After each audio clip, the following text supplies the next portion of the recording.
to spend the next 30, maybe 40 minutes answering all your questions. So whatever questions you may have with respect to your master's applications, undergrad applications, general career guidance, picking between universities, anything related to your higher education or a college education in general, please feel free to put that in the comments either on LinkedIn or YouTube, and I will get to the answers. As it has been with all my lives, it gets quite difficult to answer every single question that's on offer because of the paucity of time. I will try my best to answer all your questions. And if I am not able to, you can always schedule a free consultation with us on the website link www.gradvine.com that's scrolling below. Or you can drop a text or call on the number 9000081081 if you need more personalized guidance, or if I'm not able to answer all of your questions. So yeah, you can use those resources, and already there's questions coming in, so let me start on that straight away.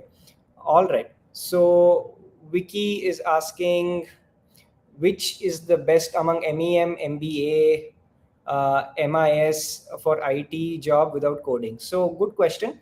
MIS straight away has coding, so you'll have database management systems, you'll have data structures and algorithms which are going to involve coding. There is going to be some element of coding involved, so MIS is out. Of course, a lot of MIS grads from certain universities go into product management roles which have no coding. But if you want absolutely a job without coding for sure, then an MEM or an MBA obviously would be a better choice. Among the two, if you're looking at universities abroad, if you have over 3 to 4 years of work experience, full-time work experience, then an MBA might make sense. If you have anything less than that, then an MEM is where you will more likely make it to, and it's a better fit in terms of overall career aspirations. Of course, for your specific case, there are certain nuances which we have to discuss in great detail. You can always schedule a free consultation with us using the link Nilesh has provided on our LinkedIn comments, or just go to www.gradvine.com, the link that's scrolling at the bottom of this feed, to get a more personalized consultation. All right. Next question coming in. Can you please compare the MEM course in Dartmouth versus Cornell? Both are excellent courses, firmly in my mind and a lot of people's minds. They're the top 5 in the world pretty much for an MEM. Which one is better? I'd have to pick Dartmouth is marginally ahead. The reason being it's a longer course which has an internship component that's baked into it.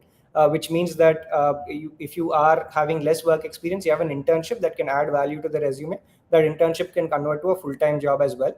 Also, it being a longer course affords you more time to look for a job. Overall, in terms of, again, last year we had over, I'd say 30 plus students who got into Cornell and about 10 or 11 who got into Dartmouth. Every year we find that Dartmouth is a little bit more selective and the class quality is great. That's not to say that Cornell is bad. It's just that you're comparing two elite universities. Between the two, I think Dartmouth is a better bet because of the number of electives it offers, the program length, the internship component baked in, and the slightly smaller class. Cornell is a small class as well, but Dartmouth's probably one of the smallest classes in the MEM overall. So both great programs. Dartmouth may be marginally ahead. All right, the next question on screen, it's a long one. I have a GPA of 8.5. I was a data science intern at a startup for 2 months and published 2 papers in international journals. I've attempted the GRE and scored a 313. Could you please rate my profile and predict what universities I can get into? I would need to know what program you're applying to. If you're looking to apply for a core CS, then I think you can push for a top 50 for sure, maybe even push for a top 30. GRE 313 is a little on the lower end, but if your quant score is above a 165, you should be good for a lot of CS programs. Similar profiles to us have gotten in last year to Stony Brook, NYU, North Carolina State, which are fantastic CS programs. Maybe even look at Northeastern, which is great, at the Khoury College. Of course, if you want a more detailed profile evaluation and help with the application process, you can schedule a free consultation with us on the website link or using the link that Nilesh has provided. And we'd love to help you out with the process. But you have a good profile. I think you can make it to some really good places. All right, can you please compare future prospects of masters in finance versus MEM with no work ex after undergrad? Straight away, my recommendation, if you do not have work experience or relevant work experience at least, do the MEM.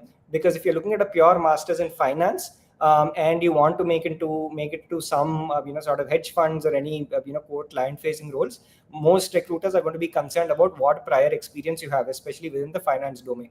So if you don't have any core experience in that field, then an MEM, which is a slightly more general degree, which will take you into core tech companies, but not necessarily only finance, MEM would make a lot of sense. So after an MEM, maybe you can take a lot of analytics electives and try and break into the fintech or financial product sector, which is far more likely for somebody without work experience, as opposed to going as narrow and niche as a finance, where most of your peers will have at least 1 to 2 years of work experience, if not more, and therefore they'll have an advantage over you when your job search is going on, right? Without work experience, I strongly recommend the MEM. Of course, if you want to delve into further nuances, you can always schedule a free consultation with us and speak. In terms of our results, we put people into the finest finance programs in the world and the very best MEM programs into the world as well. So we'll give you an unbiased sort of answer. All right. Which masters is good for becoming a product marketing manager? If you do MS in marketing, are there good opportunities for international students? All right. Thank you for that question. Right. So the good news for you is marketing programs in the US at least are quite promising. And a lot of marketing programs in the US are now STEM designated. So obviously you get that OPT extension and the friendlier visa norms, right? Some good STEM marketing programs that take you into product marketing would be the UT Austin has a 10-month or 2-semester MS marketing program. Columbia has a pure MS marketing. Purdue has a pure MS marketing, which are some of the finest programs in the world. Every graduate who's gone into one of these programs has done very well. Now, of course, whether your profile stands a shot at these programs, you'll have to find out based on a profile evaluation through us, which you can get through the free consultation. And of course, our application process, we've guided multiple people to these great marketing programs, year after year. Definitely a decent bet, but you might want to consider an MEM as well if you want a slightly broader set of job opportunities.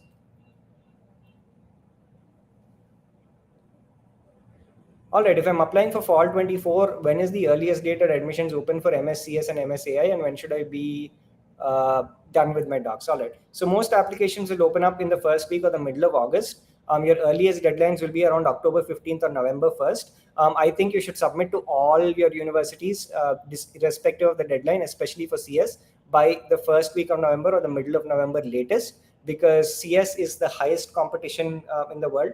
No other degree sees as much competition, and if you apply early, universities are most certainly going to be reviewing applications and putting them in a yes, no, maybe pile, even before all the applications come in, well before the deadline. So for CS especially, apply early. It is a significant advantage. We say this every year, but people don't do it enough. So by the first week of November or max the middle of November, you should have not only all your docs ready, your application should be submitted, done and dusted, which will give you the best possible chance of getting in. All right, what are the top masters in data science programs? It is very easy. Columbia has a fantastic data science program. NYU is probably the home of data science, one of the original pioneering and data science programs out there. And Carnegie Mellon is also a fantastic data science program. If you're looking at something slightly lower on the pecking order, then you have NCSU and Northeastern, which are, of course, not as great as the first three that I mentioned, but obviously are a little easier to get into overall. All right, how do you rate the MSc course in CMU? Can you rate the MSCS courses in Amherst and Stony Brook? All right, I'm assuming the MSc, you're asking about the Masters in Software Engineering at CMU. Look, anything software related at CMU is outstanding. The job opportunities, the starting salaries overall are through the roof. At CMU, anything MIS, software engineering, the MIS and BIDA, and of course the core computer science course are great. And to be honest, the job opportunities across the board for these courses are fantastic, right? The advantage, of course, is MSc, the Masters in Software Engineering at CMU, significantly easier to get into than a Masters in Computer Science. So I strongly recommend it. It's a great course. The MSCS courses at Amherst and Stony Brook are also firmly top 25, or worst case in anybody's opinion, a top 30 sort of CS program. Great locations, because Amherst is again is in the East Coast, close proximity to both New York and Boston, and Stony Brook, of course, very close to New York City, which has a plethora of job opportunities. In fact, I recommend Stony Brook to a lot of people on a budget over NYU also, because you're getting very similar advantages for a significantly lower price. It's a fantastic program, and I think all of these are great, and you should go ahead and apply to them. All right. Can we give Duolingo instead of TOEFL or IELTS for MS and CS in the US? Yes, you can give Duolingo. My recommendation: once your preliminary shortlist is done, that's the process we follow because it's very systematic here at Gradvine. Once your preliminary shortlist is done with us, you can we will give you the requirements for all the test scores for your profile. So don't lose out on a university that your profile could be a good fit at just because you don't have the TOEFL, right? And Duolingo is not accepted. So it's best to get the shortlist done for the best possible universities that you can gun for with your profile, and then we will give you the requirements, and then you can figure out whether you want to take the Duolingo. By and large, Duolingo is fine for a good chunk of the universities, so you can go ahead and do it.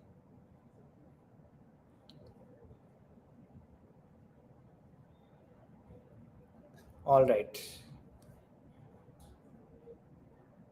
All right, Mohit, but you asked, I have a CGPA of 9.7 with 2 years of work ex. Okay, wow, that's fantastic. What universities can I target for MSCS or MCS?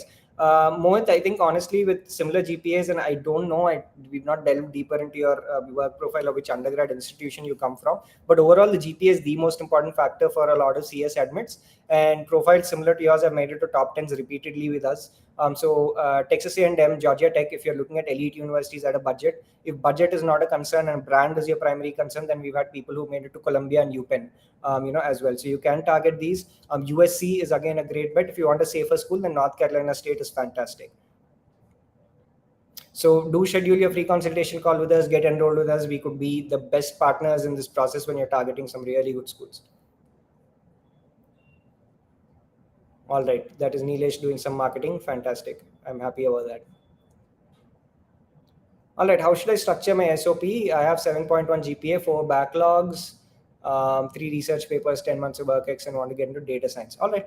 So your SOP has nothing to do with your grades or your backlogs. Never ever make the mistake of addressing your backlogs in the SOP because it comes off as an excuse. The way you address backlogs or a lower GPA is through your recommendation letters, where a professor who may have taught you can attest to your academic aptitude and mention why your GPA dropped off or you had those backlogs. But again, strongly recommend that that is not a reflection of your true academic capabilities. It's somebody else saying that about you, and it's a recommender who's a teacher.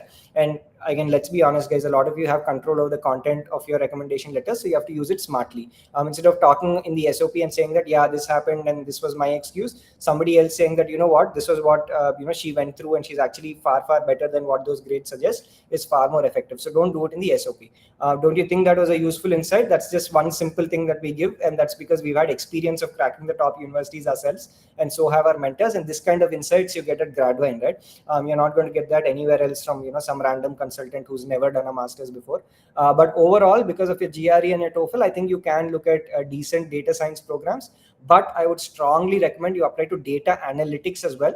The curriculum overlaps a lot. The career opportunities are essentially the same. It's just that you have a much greater chance of getting into data analytics programs when you come from a math background that's not very stringent. A typical ECE does not delve deep enough into advanced concepts in statistics and probability through your M1, M2, M3, M4. So analytics is a better bet. Of course, how you balance your list is something that we can do once you sign up for a service.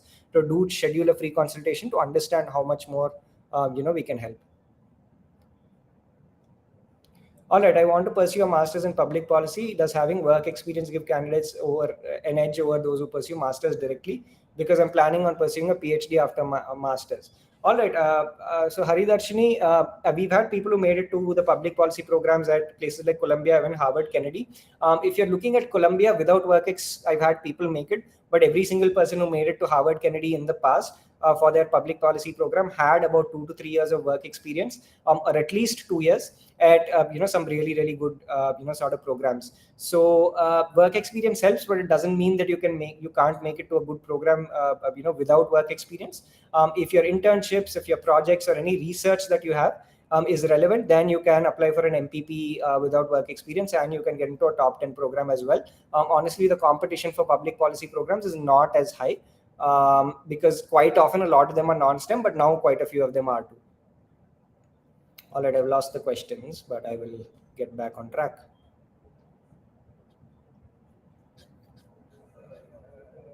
Right on.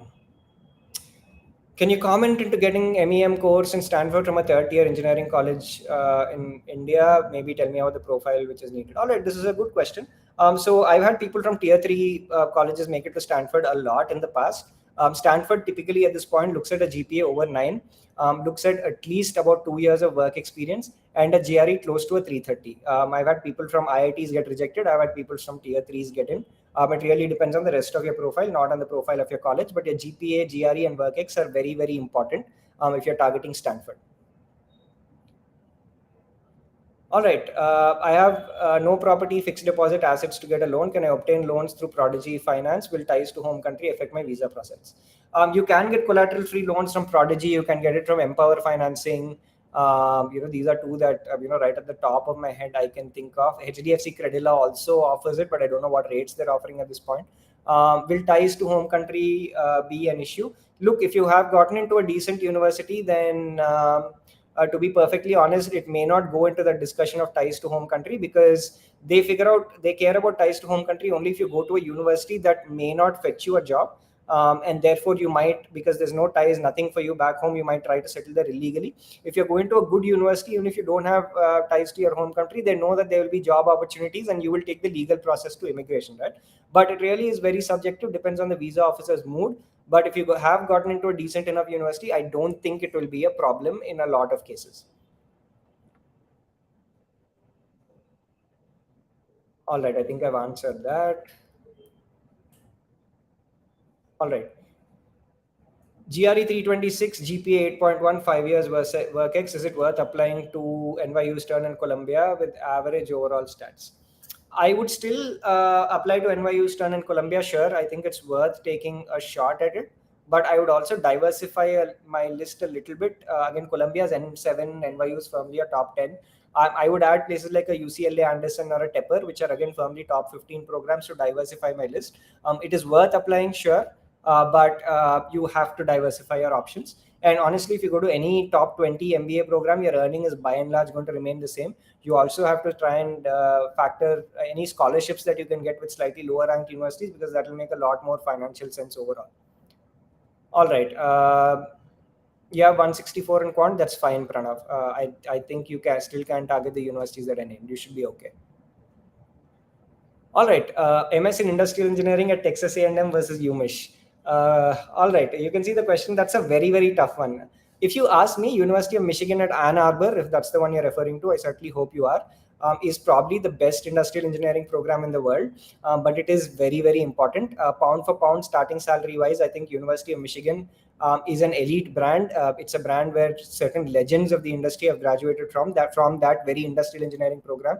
I think it is one of the flagship, most popular programs of University of Michigan, and one of the finest programs in the world overall across domains. So it's very, very difficult to ignore, but it is expensive. If budget is a very tight constraint and you cannot afford it, then Texas A&M at College Station is also a decent bet. Sure, your starting salaries will be a little lower, and sure, you will not have that legendary program tag on you. But in terms of ROI, it makes sense. But if you're willing to spend, then UMich is very, very difficult to let go of. The way I answer these questions is, what would I do if I was in your place? But again, this is my own personal situation and preference. I would go for University of Michigan any day. If you get in, it is a serious tag to have on your resume. All right. Is applying for spring 2024 worth it? At this point, I would say so. Depends on the program, depends on your profile. But overall, in terms of career outcomes, you're not compromising too much. It's just the number of options that you have will reduce.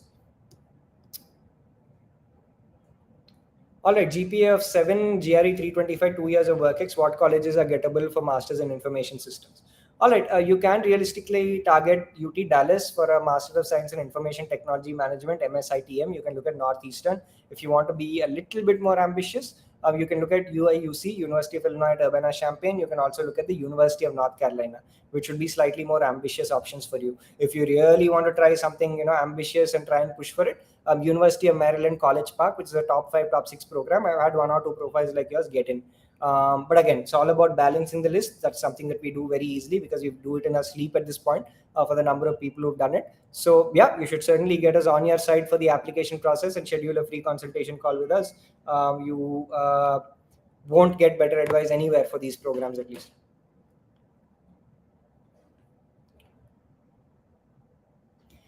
All right, Triveni asks, if I'm applying for fall 2024 for MEM, what's the earliest date to apply and when should I be done with the process? Thank you for that question. So most of your deadlines for the MEM will be around Jan 15th, February 1st. There will be few like the UIUC priority deadline, which is November 15th. And there will be, if USC this year, it's not clear. Last year, they didn't offer it. USC usually the last 5 years, except last year, has had a scholarship deadline around December 15th, right? That being said, I would still strongly recommend you finish all your application materials and submit for everything by the middle of November. Keep in mind that for the MEM, it's not as straightforward as other master's programs. It's not just going to be SOP and 3 LORs. Some universities don't even ask for an SOP. They ask for separate essay questions like Duke. Places like Dartmouth have an additional, social service essay that you have to attempt. Some places like Duke have a video essay. Columbia has a video essay. There will also be diversity statements and other shorter essays that you have to attempt, right? MEM is a far more time-taking, more complicated process overall, and therefore you have to start early. By the middle of November, finish applying, and if you have to do that comfortably and give full justice to all your application materials, start as soon as possible. To start off with us, again, in terms of MEM, or a lot of other courses. In fact, we've had admits to unmatched success rate to the top 10 programs. We've had over 30 admits to Duke, over 30 admits to Cornell, over 30 to Johns Hopkins, over 10 to Dartmouth. Out of a class of 50 with about 15 Indians, 10 or 11 were our students, right? Our success rate in that regard is unmatched, and you certainly want us by your side. And I hope I've answered your question, and we'll be around to answer all your questions if you do sign up with us. All right. MIS or MEM for a product marketing manager. If you have any amount of marketing involved, do an MEM. MIS will not have any sort of marketing overall. For product marketing, the MEM is a far better bet. All right, how important are research papers and internships? I don't have them, but I'm having work experience of 11 months. If you have work experience, then internships may not matter as much. Research papers really depend on what program you're applying to. So if you can help me out on what program you're applying to, I can give you a far more reliable answer. But if you have full-time work ex, maybe you can cover for your lack of internships. All right, what is your opinion on MS in product management at CMU, MEM or product management, which is the best? See, first of all, product management is not offered by too many courses. The MS in product management is a relatively new course at CMU. It is a spring intake only, as far as I know, at least it was last year. We've had about 4 or 5 people who got in there last year. All of them typically had significant work ex, about 2 years plus, someone even had 6 years of work ex, right? It's a great program, great job opportunities. MEM or MS product management, a lot of people apply to a combination of the two. It really depends on which university that you get into. Now, say you get into an MEM at Dartmouth versus a product management at CMU, I would recommend the Dartmouth MEM any day. But if you get into an MEM, say at a Northeastern versus product management at CMU, I would recommend the CMU product management any day, right? So there is that variation. There is no black and white firm yes or no answer. But in overall, MS and product management at a place like CMU is a solid bet. All right. 2-year full-time courses, non-CS background, please suggest. I do not understand the question. I'm sorry. If you could rephrase and be a little clearer, I'd be happy to answer that. All right, is 7.11 a good GPA if I'm targeting NEU and NCSU for MEM Spring 2024 intake? To be honest, we've had people with a similar GPA get in, but they had something else. They had a decent GRE score or a little bit of work experience. NEU you can get into, NCSU you can push for. So I would definitely suggest you apply there.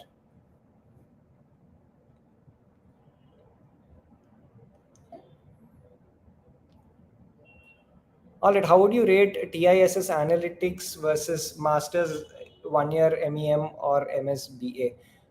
Look, I'm sorry, but I'm not clear about what the TISS analytics is. So if you could, tell me. The only TISS I know of is the Tata Institute of Social Sciences. Maybe I'm, not aware of this. But if you could again help me with the full form, then I can make a more informed comparison. Thank you. All right. Yuvan Karthik asks, I have 7.6 with no work ex, looking for an MS in CS or cybersecurity. What kind of good schools can I target? I have a GRE of 312. All right, so that's tough. The GPA is slightly on the lower end, to be perfectly honest. If you're looking at an MS in CS, then the most ambitious programs that you can look for would be maybe apply to a UMass or a Stony Brook. They're still going to be difficult to get into, but if your work experience and internships are solid, you can try for them. I would apply to certain safer programs in the Bay Area, like a CSU East Bay, because honestly, once you go outside the top 30, top 40 for CS, the location matters a lot more than the perceived ranking typically. So yeah, you can go ahead and apply for an MS in CS in some of this. I don't recommend you apply for an MS in cybersecurity, because then your visa becomes a little bit of a problem, and also you are going into an area of recruiting where additional security clearances will be required by recruiters, which are seldom easy, especially considering you will be a foreigner on a visa, right?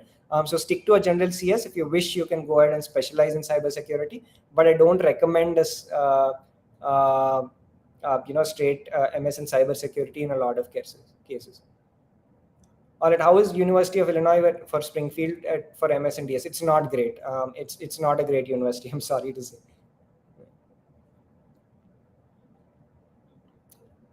All right, difference in MSB and data science. Thank you for that. So I'll in fact clarify the difference between an MS in business analytics, MS data analytics, and data science.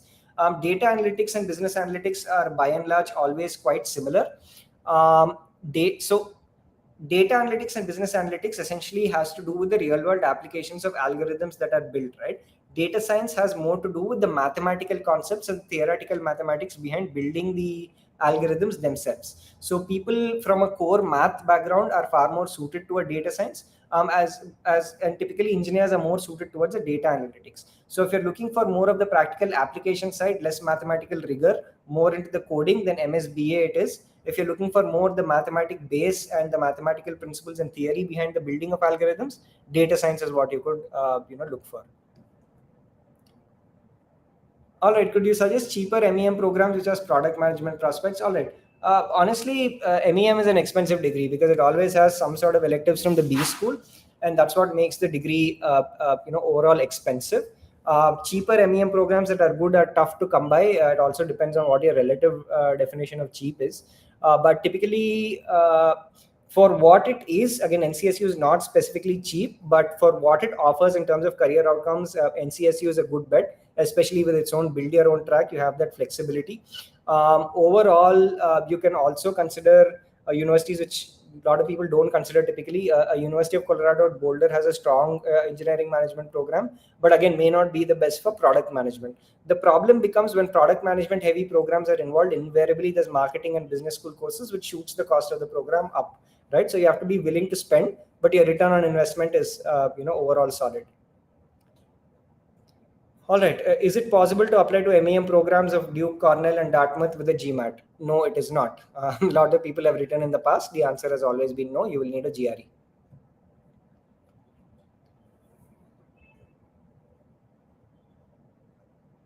All right. CSC 8.3 GPA, 6 years of work ex, GRE expecting a 310, planning for MIS. Can you suggest good universities? All right. Look, with your profile, honestly, we've had people crack the top 5 programs in the past. So to be honest, I would be certainly applying to University of Maryland College Park.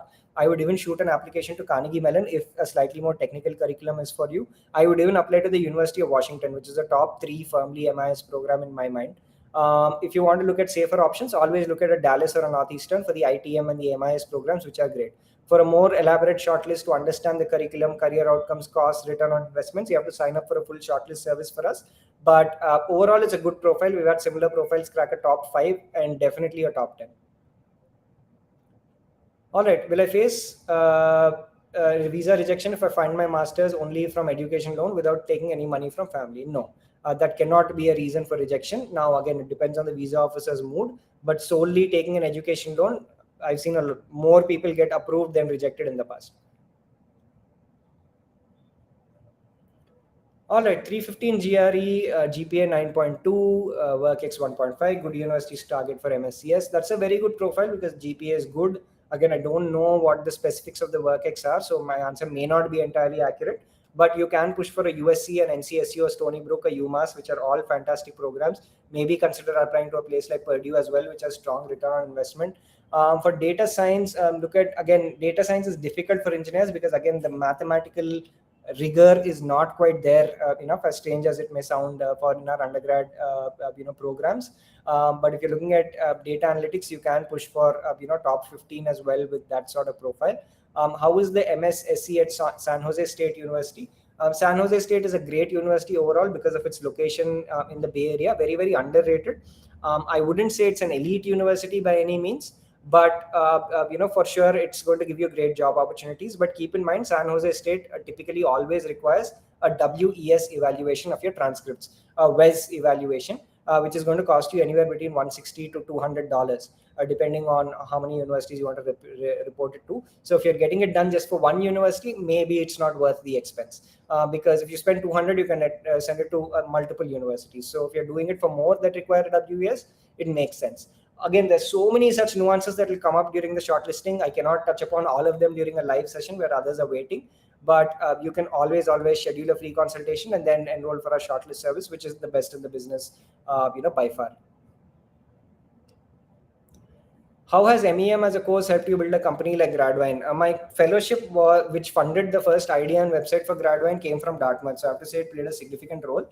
But honestly, if you ask me, degrees don't make entrepreneurs. Of course, being from Dartmouth and being from an Ivy League just made having conversations and people taking me seriously a lot easier. But overall, don't think a degree is going to build you as an entrepreneur overall, right? It helps you, gives you a little bit of a boost. But overall, really depends on what you do afterwards, and a lot of luck as well. All right, I've lost your questions again, guys.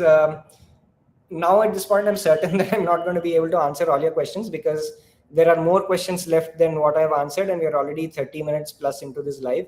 Again, I'm trying my best to answer all your questions. If I'm not able to, or if you need further clarification, please schedule a free consultation call. Again, it's a consultation call with us. Of course, we'll pitch our services, but that's only going to be towards the end. You'll be getting a lot of great advice on that call, advice that you will not get at other places even after paying them. So don't be afraid to schedule that free consultation. Don't be afraid to schedule that free consultation as many times as you wish. After that, if you see merit in what my folks are speaking and what I'm saying, you can trust us by paying us, and then we will definitely take you through the process in a very, very smooth manner. So don't hesitate to schedule that free consultation call. All right, could you throw some light on the professional master's program in CS at UW-Madison? The University of Wisconsin at Madison, again, is firmly, in my mind, at least a top 30, at least for CS. Some would say even it's a top 25. The only drawback being the location may not be the best. Again, would it feature in a must-apply sort of list, maybe like a Stony Brook or a UMass? Maybe not, but overall, it's a very, very good program. And competition could be a little lesser because people may not apply it to due to a certain location constraints, but it's a very, very good program overall. Your ROI is solid, that I can vouch for. All right, we have a full shortlist request here. 6.7, 16 backlogs. Can I get into top 10 MEM? What kind of MIS can I target? All right, this is difficult. So among the list, right, Northwestern would be very difficult. NYU you can try for, but again, with 16 backlogs, it's up to their interpretation, but at least you're not applying blindly. NCSU you can try, but again, going to be difficult, but at least worth a shot. NEU and UT Dallas MIS, you can try. I had people with 8 backlogs get in, but with 16, it's very, very hard to predict. But I would apply and give it a shot. You have to try. But yeah, definitely not Northwestern, definitely not Duke. The others you can apply and give it a shot.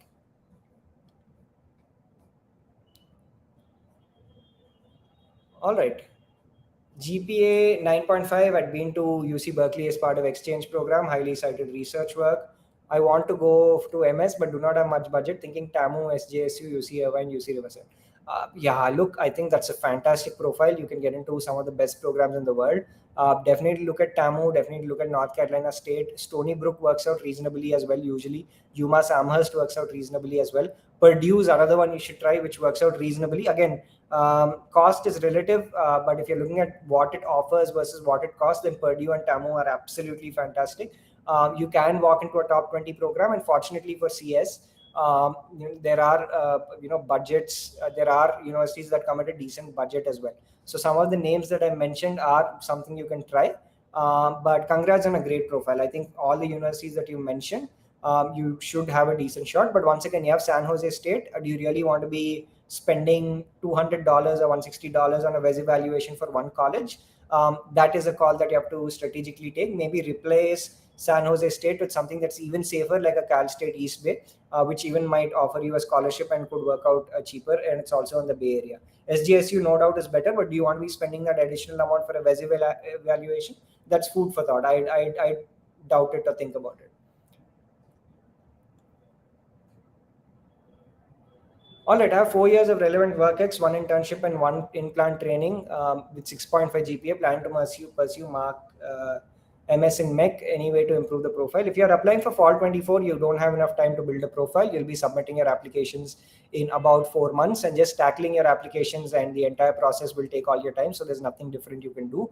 Fortunately, if you have 4 years of relevant work ex, that will cover for your GPA to a significant extent, but you have to replace your prospects with a hard number. If you can get a 315 plus on the GRE, then you can push for a top 30 mechanical engineering program, which will see you get good job opportunities. My recommendation, genuinely, however, and this is food for thought, is consider an industrial engineering program instead, because that diversifies your options and moves you on to better opportunities in the manufacturing, supply chain, and operations field. Even people in core mech are moving on to that field somehow, or they're taking more data related electives and moving into process automation, which is far more promising. Your work-ex already should compensate for your GPA. Try and get a good GRE score.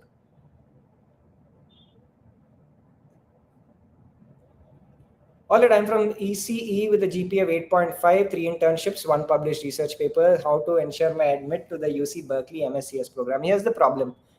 If you come from an ECE and you don't have any one of these prerequisites, which is database management systems, data structures and algorithms, object-oriented programming, operating systems, if you don't have even one of these electives, making it into a CS program is going to be difficult.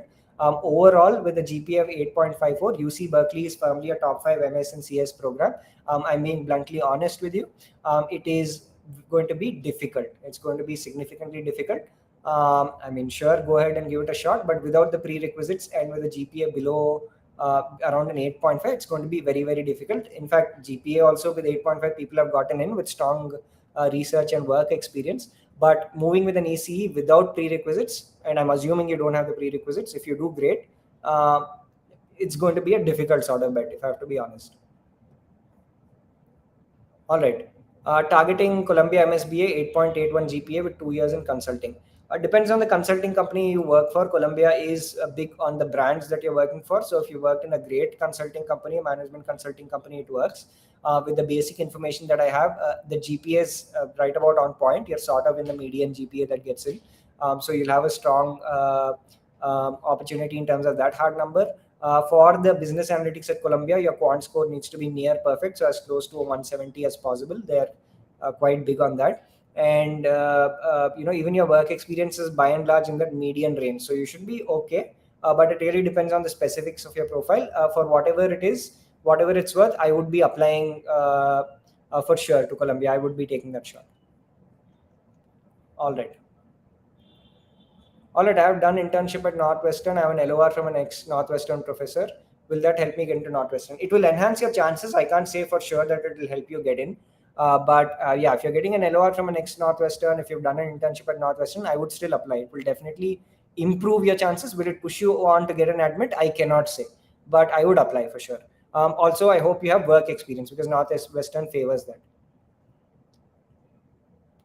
All right, Tata Institute Analytics versus MEM or MSBA. See, that is apples to oranges comparison. So I can never compare, or no one can ever compare an Indian master's degree versus a foreign master's degree, because the amount you'll be investing is completely different. The fact that abroad you'll be dependent on a visa, in India you don't need a visa. The starting salaries are going to be significantly different. So I cannot give a apples to oranges sort of comparison there, right? It just depends on so many personal factors. Sure, you're going to be spending less in India. The job search is going to be stress free. You're not dependent on a visa, but your salaries are also going to be a lot lower. Consequently, the US also has a lot of negative points, right? So it's a very impractical comparison to make, if you ask me perfectly honestly. All right. Would 2 to 3 years of work ex in automobile engineering help me get in internships and jobs in the US post MS in industrial engineering? Absolutely will. That is a very, very good thing to have in your resume.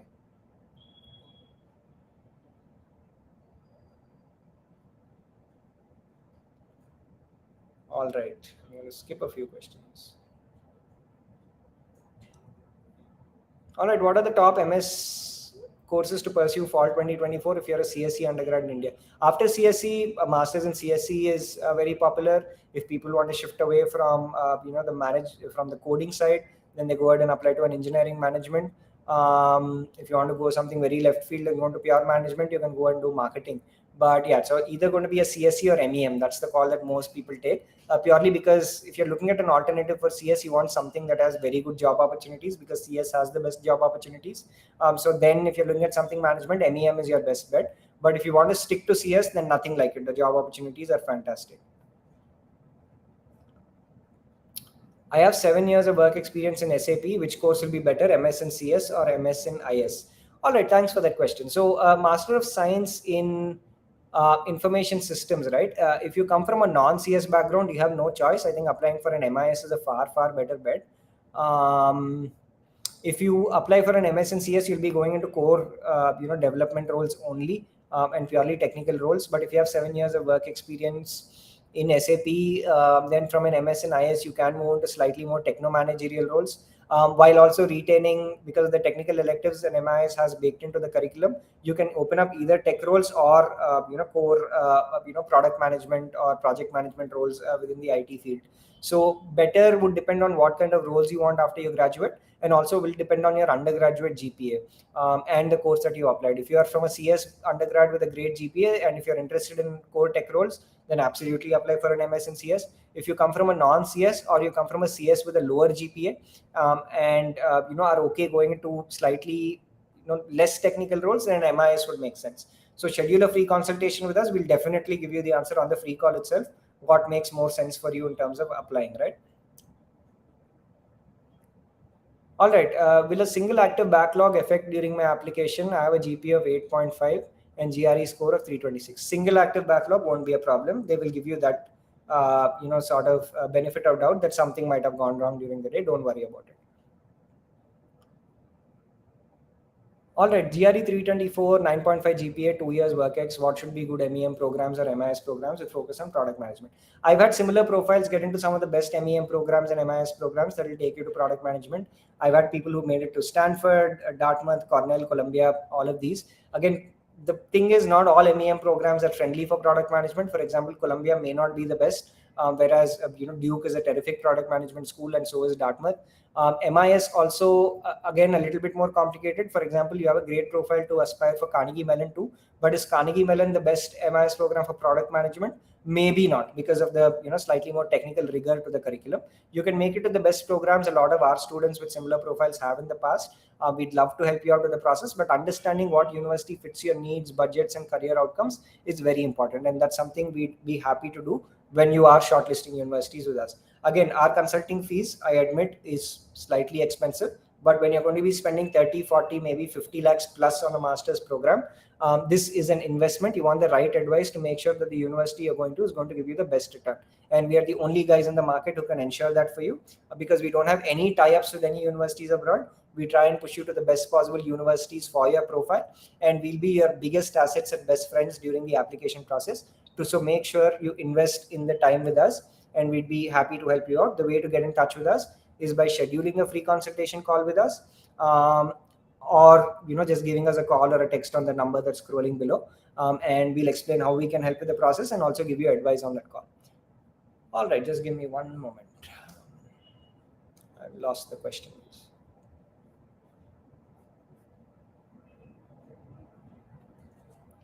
Righty.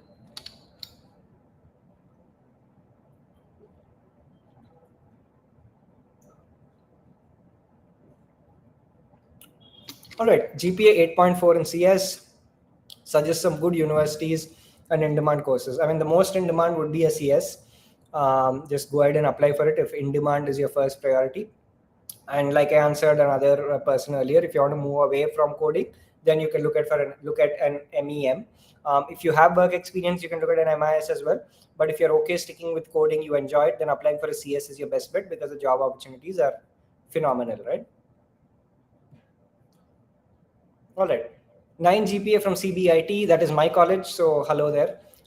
2 years of relevant experience in FPGA. All right. Expecting 7 on IELTS, doesn't matter. Didn't take the GRE. Uh, all right. Do I have a chance of getting into Purdue? So I do not have any context on what program you're applying to. Maybe I missed it, but no, there's no program mentioned. So if you can ask me which program you're applying to, I'll be able to give you a better answer. Your view on University of Waterloo as compared to US unis for MSCS or MIS? Outstanding. Very, very good program. I'd say on par with a lot of good US universities. How is George Mason data analytics? Not the best, but decent enough. Maybe your profile is good enough for you to aspire for something better, but overall, not a bad program, but definitely not one of the best. All right, I have a GPA of 8.35, GRE of 316, 10 months work ex, bunch of internships. Want to apply for MEM? Can you suggest some safe and moderate unis for me? All right, this is probably hitting my own revenue, but I'm going to help you out anyways. So yeah, I mean, in terms of safe, I strongly recommend always Northeastern is a good safe option. If you're looking at moderate, maybe look at UIUC. But here's the deal, right? I can throw some names at you, but application strategy is so very complicated. So I'm going to tell you this, and this is going to be useful for all you MEM aspirants. So listen up, right? UIUC, for instance, has a November 15th deadline. But what has happened last year to students who applied for November 15th is that they got their admit offer by the middle of December, December 15th. And they said within 1 month, you have to pay $1,000 deposit to secure your spot. Now, what happens there is you've not heard back from any slightly better universities, maybe something more ambitious like a Duke you're hoping to get into. You don't know if you will, right? But you already have this $1,000 deposit that you have to pay within a month or lose your seat, right? So do you even apply to UIUC for the early deadline at that point? Maybe not. So there are so many nuances with application strategy, and when you have to start with the SOPs. Like for example, a lot of people make the mistake of starting with Duke SOP, right? A Duke doesn't require an SOP at all. So you've spent 1.5 months writing a Duke SOP, and you realize that Duke doesn't need an SOP. It needs 3 questions. Of course, you can rehash it, but it's going to be very stressful when you make that mistake during the application process, right? So Northeastern is a safe one. UIUC is a moderate one. I would even apply to Duke if I were you. But it's not as simple as that, right? There's so many nuances to the application process. And because of the number of years and the number of students we put into these programs, literally hundreds into the top 5, and over 1,000 into the top 10 over the last 6 years, right? We sleepwalk through the process. That's how much expertise we have with these processes for MEM, MIS, CS, even MBA programs. So a lot of the pitfalls that you fall into, right? We help you avoid that because we've seen that in so many cycles in the past. And it's going to be very common sense, non tie-up based advice that we're going to give you. We are on your team. Every other consultant is on the team of the university. They'll force you to enroll somewhere so that they get a commission from you. That's why if somebody says they're going to do your application process for 5,000 rupees, understand that nobody does charity. They're taking money from somewhere else, and in the end, you are going to suffer, right? So invest in the right consultants. I already gave you within maybe 30 seconds to a minute insights which nobody else would have. That's the kind of expertise we have here. So again, to answer your question, sorry for going all around and diverging, but I've answered your question in terms of options. But it's not as simple as that, and you need the right consulting and advice by your side when you're navigating this process, because it could make that difference between you making it to a terrific school and you making a mistake due to a wrong application strategy. And I'm not even delving into the bad quality of materials that you're going to be submitting if you go to a consultant who does not have a technically sound background, right? And we all come with tech backgrounds in terms of the program that you're applying to. So yeah, that was my little pitch. You have a very good profile. I think you can push for a top 5 as well, and we've had similar profiles make it to the top 5 repeatedly in the past. All right, T. I've extended this live to go on till 5 p.m. I budgeted only till 4:45, but I think there's too many questions, so let me try. Is working for a startup as an intern since my second year, as well as my MS and CS and bachelor's so far for 2 years. Is it useful, or do I need to mention as internship or FT in my case? I don't understand the question. As an intern in my second year, is this useful? It is useful. I think that part of it I get. It is useful. Do I need to mention as an internship or full-time experience? FT is full-time experience. Okay. No, you have to mention it as an internship. Full-time experience will be calculated from the day you graduate only, right? So it is extremely valuable. It's not full-time experience, but doesn't matter. It's still valuable enough. And you can mention it as an internship.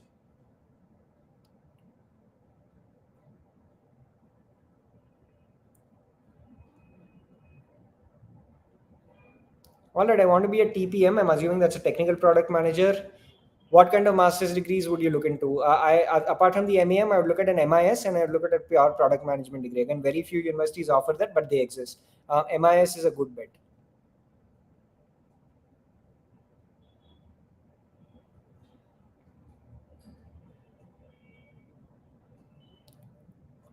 All right, 320, GPA 8.7, work experience nil. Will I get admission MSCS at University of Texas at Dallas? You can hope for it. I've had similar profiles make it. So sure, yeah, I think it's worth a shot.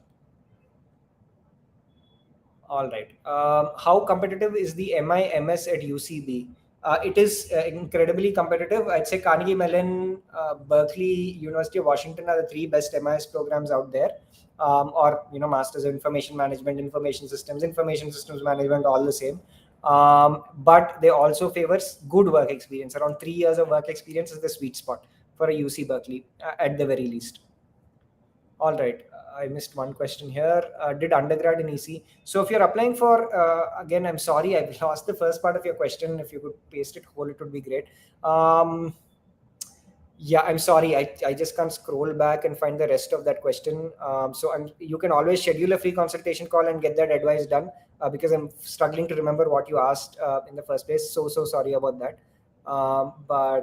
Yeah, we will move on. All right. Khushi asks, best management focused courses after undergrad without WorkX. If you are an engineer, the best management program without WorkX, which gives you great job opportunities, is an engineering management. There is also an MIM called Masters in Management. That's what it is. But the job opportunities are not great because it's too generic. There's no domain specific expertise. There's not enough tech or analytics in that, which makes you a hireable asset in management roles when you don't have prior work experience, right? So I think MEM would be the best bet. The best MEM programs became Stanford, Dartmouth, Cornell, Duke, Columbia, University of Southern California, Purdue, Johns Hopkins. Lot of great programs that you can look for if you are an engineer. If you're not an engineer, it's a whole different discussion. You have to apply for MIM in that case. All righty. So I think I will wrap up this live session, or do we have more questions? Oh, we have more questions. Okay.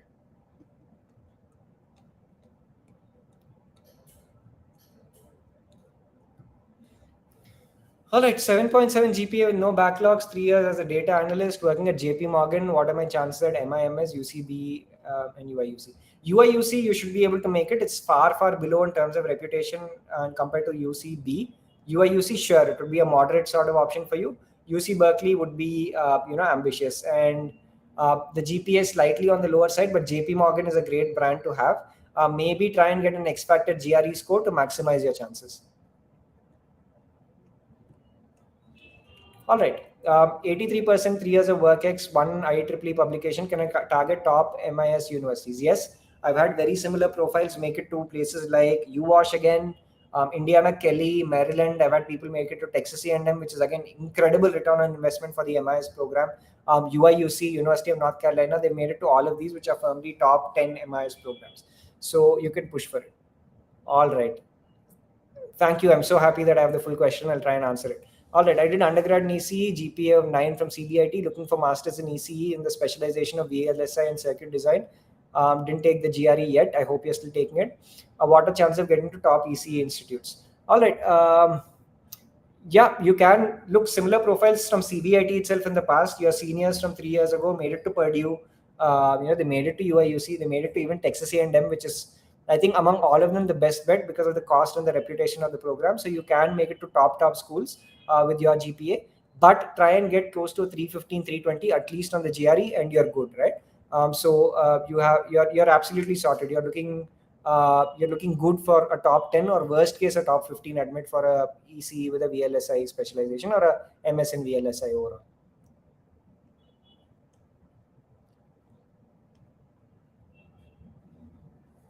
All right. 2 years of consulting experience at ZS. All right, great. Aditya, I think I answered your questions in the past. Best programs for MSBA, look at the Purdue BAIM, Business Analytics and Information Management, great return on investment. Columbia is a good bet. I understand that it's expensive, but you make a ton of money after that. Return on investment, even in a bad market from Columbia grads, I've reliably heard is around 2 years, which is within your OPT period. So ROI is fantastic. Purdue, like I said, is cheaper with very similar salaries. You can look at the University of Minnesota, Twin Cities. I would even push for a UCLA, which is a fantastic business analytics program in a great location. Of course, there's other universities you can target, and you need to balance your list a little bit with safer options. So do sign up with us. Our expertise with business analytics, as you'd see through our reviews, is absolutely unmatched. So I am going to, at this point in time, wrap up this live session, guys. Thank you so much for joining in and the wonderful questions. This sort of encourages me to do this more often. But we will be there every 15 days, hopefully, if Nilesh can find time and push this along to answer your questions. And I hope to see a great turnout even when I see some of you 2 weeks later.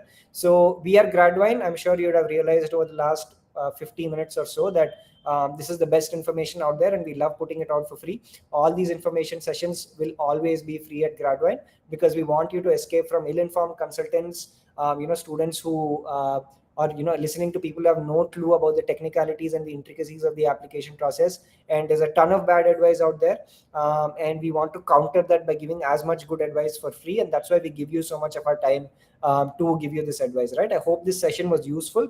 I'm sure you benefited a lot from it. Now imagine what you can get when you sign up for our paid services, right? Our track record and results in this space for the last 6 years have been unbeatable and unmatched, and you can see that by simply going through our reviews. All our reviews are on Google. It's completely transparent, the good, the bad, and even the fake 1-star reviews which some of our competitors gave us. All of that is there. Our entire biodata essentially is on the internet, and we are the only company you will see that is brave enough to put that out there because of the kind of service that we deliver. So schedule that free consultation with us, have us by your side during the application process, and trust me, this will be the best investment you made. Consulting with Gradvine is not an expense, it's an investment that is necessary for you when you're making such a big decision for your future, right? Of course, if you feel you can do the application on your own, we completely respect that and go ahead and do it. But please don't sign up for some consultant just because they're offering you a discount or they seem cheaper. Do it only when you're convinced that there is value.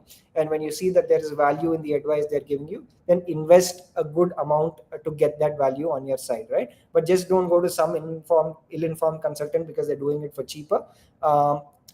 That will only mess maybe what you could have achieved on your own, or you could just sign up with us and have the best in the business by your side.